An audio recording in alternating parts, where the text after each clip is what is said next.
আমি সচৰাচৰ শুনি থকা শব্দবিলাকৰ কিছুমান শব্দ এনেকুৱা থাকে যিবোৰ শব্দৰ উচ্চাৰণবোৰ একেই, কিন্তু শব্দটোৰ বানানবোৰ বেলেগ হয়। আৰু বানানটো বেলেগ হোৱাৰ লগে লগে এই শব্দটোৱে বেলেগ অৰ্থ বুজায়। আহাচোন আজি আমি তেনেকুৱা কিছুমান শব্দৰে বাক্য সাজিবলৈ শিকো।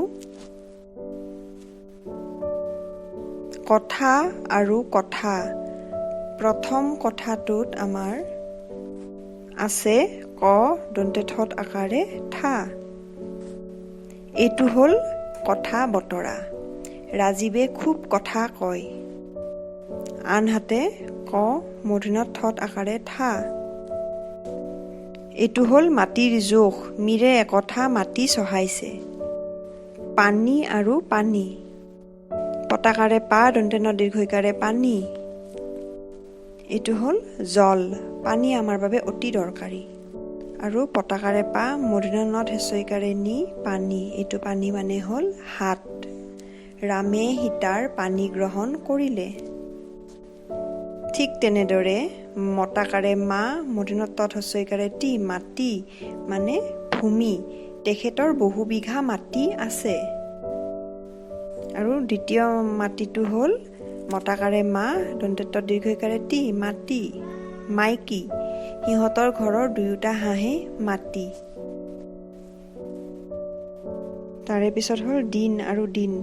প্ৰথম দিনটো দন্তে ত হ্ৰস্বইকাৰে দি ন দিন, যিটো আমাৰ দিন ৰাতি থাকে সেইটো দিন। আমি দিনত সূৰ্যৰ পোহৰ পাওঁ।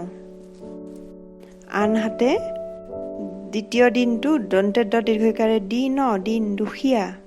আমি দিন দুখীয়াক দান কৰিব লাগে। ঠিক তেনেদৰে কালি আৰু কালি। কটাকাৰে কা লত হ্ৰস্বইকাৰে লি কালি মানে হ'ল যোৱাকালি। কালি মই বজাৰলৈ গৈছিলোঁ।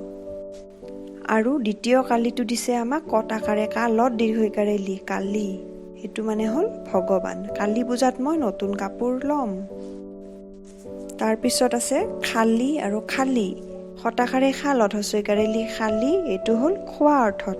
তই ভাত খালি। আনহাতে দ্বিতীয় খালিটো শতাকাৰে খা লত দীৰ্ঘইকাৰে লি খালি মানে একো নাই। আজি সিহঁতৰ চাউলৰ টেমা খালি। আশা কৰিছোঁ এইখিনি তোমালোকে ভালদৰে বুজি পাইছা। আজিলৈ ইমানেই।